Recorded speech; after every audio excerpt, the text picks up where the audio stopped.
حد يصدق يا جماعة إن البطاطا دي اتعملت في 6 دقايق بس من غير ولا فرن ولا سلق ولا نقطة مية؟ وبعد ما كانت بتقعد في الفرن أيام وليالي، دلوقتي في الميكرويف حطيها 6 7 دقايق بس وبتطلع معاكي دايبة وتحفة وريحتها مالية الشقة وأحسن 100 مرة من بتاعة الشارع.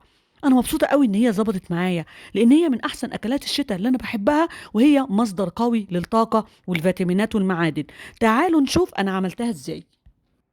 هنجيب البطاطا ونغسلها كويس جدا جدا بأي فرشة، لأن زي ما انتوا عارفين هي بتزرع تحت الأرض وبتكون لما تراب وطين، علشان كده لازم نغسلها بالفرشة. بعد كده بنحطها في أي طبق من الأطباق اللي بتخش الميكرويف، ونظبط الميكرويف على 6 دقايق. وطبعا مش كل الميكروفات زي بعض، لكن لو الميكرويف بتاعك ضعيف اظبطيها أحسن على 10 دقايق، لكن هي ما بتاخدش أكتر من كده. أنا عن نفسي الميكرويف بتاعي استوت بعد 6 دقايق. هنا خلاص كده فاضل عليها حوالي 30 ثانية. فأنا بصراحة كنت مرعوبة إنها تنفجر، لأن أنا حطيتها سليمة، بس الحمد لله مفيش أي حاجة من دي وطلعت زي الفل. الميزة في الطريقة دي إن هي من غير ولا نقطة مية، لأن زي ما انتوا عارفين إن البطاطا فيها فيتامين A ومليانة مضادات أكسدة ومعادن وألياف. في السلق بقى كانت بتضيع كل الفوائد دي، بتنزل في مية السلق، وكان بيتبقى لنا بس النشا. علشان كده الشوي أو الميكرويف أو الإير أحسن حل. هنا بقى هنفتح مع بعض. انا ربنا يستر اهو، كنت خايفه جدا وانا بفتحها، بس الحمد لله انا جسيت بايدي كده لقيتها مبشره، مع اني مش كنتش متفائله في الاول، بس الحمد لله. سبحان الله، انا مش مصدقه مع انها كانت جامده جدا. طريت واستوت وبقت زي الحلاوه، بس يا خساره شكلها ما يفتحش النفس، مش مشويه زي بتاعه عربيه الشارع. لكن انا طبعا عندي الحل، هقول لكم ازاي تخلوها بتلمع ومشويه وشكلها يفتح النفس. دلوقتي بقى هنفتحها مع بعض بالسكينه. السكينه هي ماشيه بكل سهوله، وانا اصلا ما كنتش مصدقه ان انا من 6 دقايق بس هوصل للنتيجه دي. يعني بصراحه انا منبهره بالنتيجه. شايفين؟ واو! لون يفتح النفس، ودايبة ذوبان، وطرية، وريحتها حلوة، وكل الصفات الحلوة الروعة طالعة فيها. أنا مبسوطة قوي إن أنا نجحت في عمل البطاطا في 5 6 دقايق. وكمان من غير السلق، زي ما انتوا عارفين السلق بيضيع فايدتها. طعمها لذيذ وزي الفل. لكن دلوقتي بقى أنا هقول لكم إزاي تخلوها شيك وبتلمع ومشوية زي بتاعة عربيات الشارع.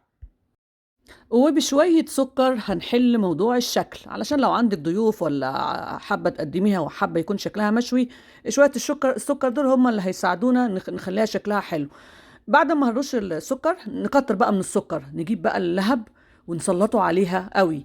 لو ما عندكيش اللهب ده، انت ممكن في طاسة تسخنيها على النار، طاسة ناشفة تماما، وتسخنيها على النار كويس، وتقومي بالسكر ده تغلفيها شمال ويمين، وتقومي تحطيها على الطاسة وتقلبيها. طبعا الحرارة هتتفاعل مع السكر، زي ما انتوا عارفين بيبقى فيه ريحة حلوة، السكر بيبدأ يكرمل. زي انا هنا بقى الريحة طالعة روعة، السكر بيكرمل مع اللهب ويعمل ريحة ويدي منظر وشياكة، وحاجة كمان تبقى مشرفة لو عندك ضيوف وهتقدميها. حتى الأطفال كمان ما يحبوش ياكلوها بالشكل ده، الشكل الأبيض ده بصراحة ما يفتحش النفس، كأنك بتاكل جدر شجرة، بتاكل بطاطس نية. فمش هو ده العيب بس في الميكرويف يعني. لكن حلها بسيط اهو، الحمد لله ربنا خلق لنا ادوات وحاجات كتيرة نعرف نعالج بيها الامور دي. اهو شوي زي العربية واحلى كمان. هنا بقى في البيت وحاجة نظيفة. انا كمان قلبتها على الناحيه التانية ودهنتها عسل اسود. العسل الاسود بيدي كمان لمعه رهيبه. جربوه يا جماعه هيعجبكم جدا. غلفتها شمال ويمين وبتلمع اهي، وشكلها حتى من غير الشوي بتبقى كده احلى. وبعدين اعملها باللهب. العسل مع اللهب بيبقى اسرع كمان من السكر. كمان في ميزه بقى في الطريقه دي، بيبقى في دخنه كده، البطاطا بتطلع مدخنه وريحتها وطعمها هيعجبكم جدا.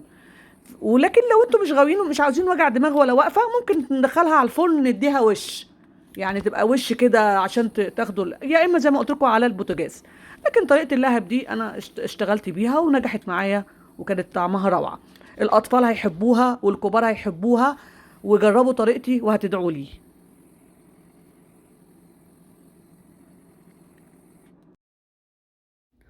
ما اخدتش مني دقيقتين على بعض، وده يعتبر الشكل النهائي. طول ما انا شغاله عماله اكل منها بصراحه. شكلها يفتح النفس ومشرفه ولا احسن من عربيه شارع. وبالهنا والشفا عليكم، جربوها يا جماعه وقولوا لي ايه رايكم.